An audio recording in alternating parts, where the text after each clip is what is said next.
सभी को मालूम है कि शेर बहुत सफाई पसंद होता है। एक बार हुआ ये कि किसी बात पर शेर और जंगली सूअर में झगड़ा हो गया। जंगल के लगभग सभी जानवर शेर से भयभीत रहते थे। उन्हें मौका मिल गया। उन्होंने सोचा, जंगली सूअर भी शेर से कम ताकतवर नहीं है, उसमें बस साहस की कमी है। वो अगर हिम्मत करके शेर से भिड़ जाए तो शेर को पछाड़ा जा सकता है। एक बार शेर हार गया तो उसकी बादशाहत हमेशा के लिए खत्म हो जाएगी। सबने मिलकर जंगली सूअर को चढ़ा दिया। दोनों की तू मैं इस कदर बढ़ गई कि जंगली सूअर ने शेर को मुकाबले की चुनौती दे दी। सारे भयभीत जानवरों ने तालियां बजाकर जंगली सूअर की हौसला अफजाई की। शेर को ताज्जुब तो हुआ, पर वो मुकाबले की चुनौती से इनकार भी नहीं कर सकता था। उसने चुनौती मंजूर कर ली। शेर की चुनौती मंजूर करते ही सूअर मन ही मन घबराने और पछताने लगा, पर वो अपने स्पोटस के सामने अपनी घबराहट जाहिर भी नहीं कर सकता था। तभी शेर दहाड़ा तो फिर आजा मैदान में। जंगली सूअर की पसलियां कांप उठी। उसने मौत को टालने के लिए फौरन एक तरकीब सोची। वो शेर से बोला, मुकाबला हो तो शानदार तरीके से हो।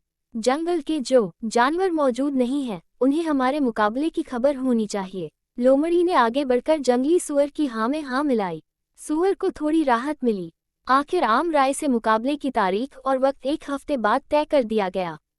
शेर चला गया। जंगली सूअर ने शेर को जाते हुए देखा, पर उसकी अपनी हालत पतली थी। तैश में आकर जो गलती वो कर बैठा था वो उसे भीतर ही भीतर साल रही थी। हफ्ते भर बाद उसे अपनी मौत सामने खड़ी दिखाई दे रही थी। वो सोच रहा था कि अब कदम पीछे हटाया और मुकाबले से मना किया तो स्पोटस जिंदा नहीं छोड़ेंगे। पछताते हुए वो जाके एक गंदे नाले में लेट गया। वहां लेटे लेटे उसे एक जुगत सूझी। सफाई पसंदी तो शेर की आदत थी। जुगत ये थी कि सूअर अगर काफी मैला और गंदगी अपने बदन में लपेट ले तो सामने आते ही उसकी बदबू से शेर की हालत खराब हो जाएगी, उसकी आधी ताकत बर्बाद हो जाएगी। तब शायद कोई दांव लगाकर वो शेर को पछाड़ने में कामयाब भी हो सकता है। इसी जुगत पर जंगली सूअर ने 7 दिन अमल किया। वो मैले और गंदगी में लेट लेट कर उसे अपने बदन पर सुखाता रहा। गंदगी और मैले की परतें उसके बदन पर चढ़ती रहीं। आखिर मुकाबले का दिन और वक्त भी आया।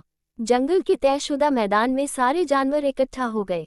लोमड़ी और कुछ गीदड़ मिलकर जंगली सूअर का हौसला बढ़ाते हुए उसे मैदान में लाए। शेर अकेला आया। सामने आकर उसने जंगली सूअर को पहला हमला करने के लिए ललकारा। डरते डरते सूअर ने दौड़कर हमले की कोशिश की। उसकी गंदगी की बदबू से बेहाल होते हुए शेर परेशान हुआ। उसने कुछ सोचा और ऐलान किया, हाज़रीन, मैं जंगली सूअर की ताकत से तो लड़ सकता हूँ, इसकी गंदगी और बदबू से नहीं। इससे कहिए साफ सुथरा होकर आए। मुकाबला उसी दिन।